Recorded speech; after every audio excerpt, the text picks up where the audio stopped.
Hello，欢迎来到大可爱旅行，跟着大可一起去旅行。2月初搭乘帝国建造号时，惊鸿一瞥了昵称为双子城的米利亚波利斯以及圣保罗，感觉这双子城的天际线很吸引我，因此我决定再回到双子城来亲身走访它的景点。接下来跟我一起看看双子城有什么好玩的吧。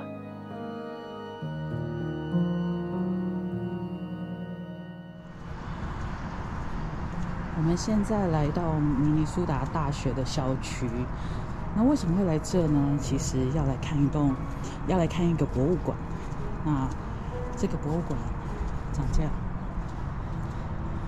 今天天气有点不太好，但是不知道你们有没有觉得，这个建筑物似曾相似呢？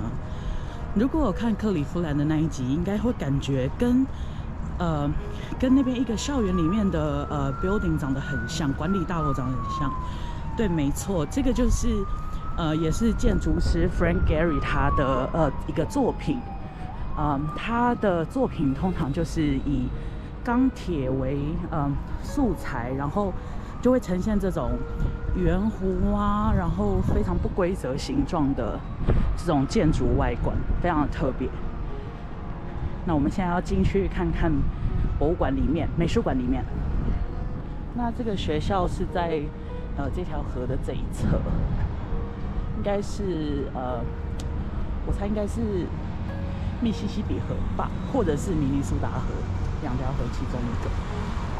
然后这个博物馆的名称叫做Viessmann Art Museum， 就是一个美术馆，非常特别，非常特别，非常有个人标志的这个建筑特色。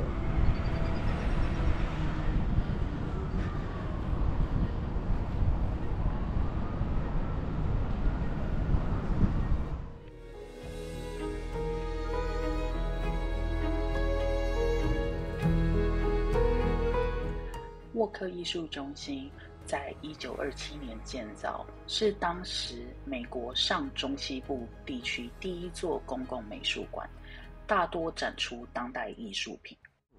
那从那个 Walker Art Museum 走过来呢，超级近，那就是明尼苏达这边的雕塑公园，然后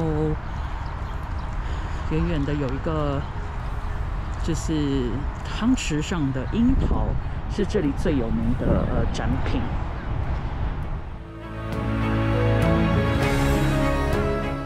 看看这樱桃。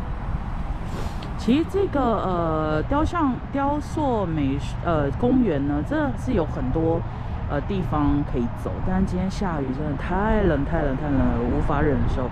因为看到有一个那个公鸡的那个蓝色的公鸡，然后还有一个 Love 的雕像。那其实旁边就是明尼亚波利斯的市中心，对，然后它的天桥也非常有艺术感，是不同的颜色。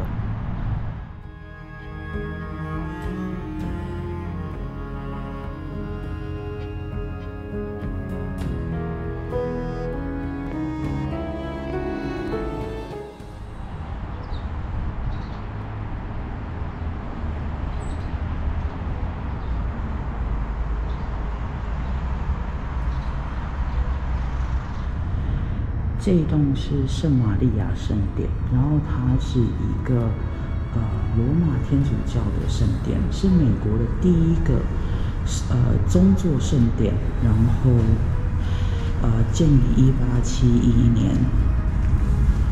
那现在进来看看吧。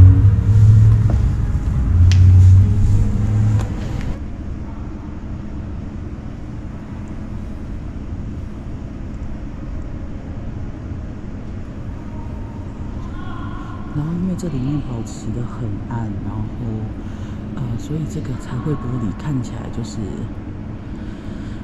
真的更有神圣的感觉，应该这么说。然后这个是他们很有名的那个管风琴，非常的特别。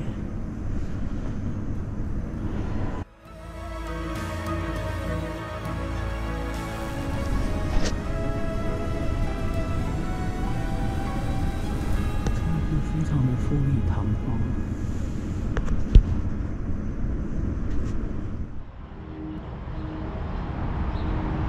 这个教堂啊，真的就是在高速公路旁边而已。但是你进到里面，真的是听不太到外面的噪音，就是它整个就是呈现它自己的很安详的感觉。对，那这个就是美国第一个宗座教堂。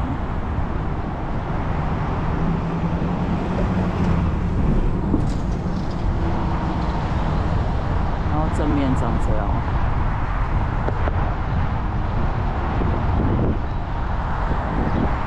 非常漂亮的一个教堂。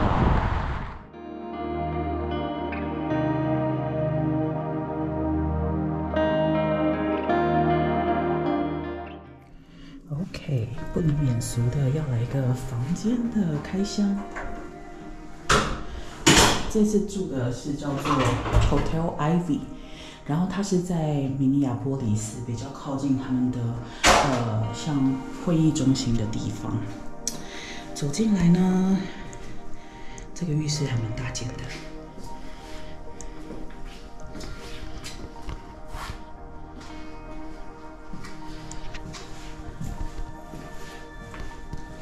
然后卧房也不错，有一个很大的衣柜。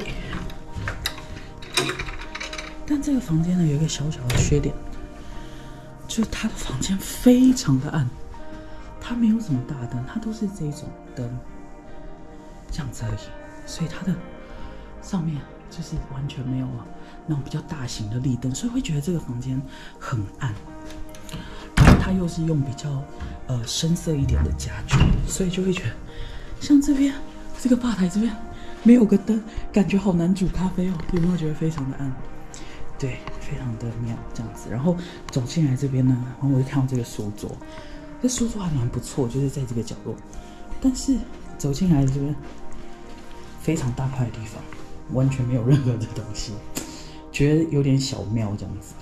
对，但是这个书桌的椅子我感觉非常非常的舒服，皮革，然后这个线条有点暗，但应该看得到这线条蛮不错的。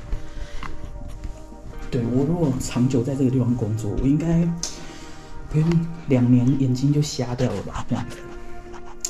对，然后它有个这个小沙发，我觉得还蛮舒服的啦，是真的感觉起来非常舒服。那来看一下外面的景色。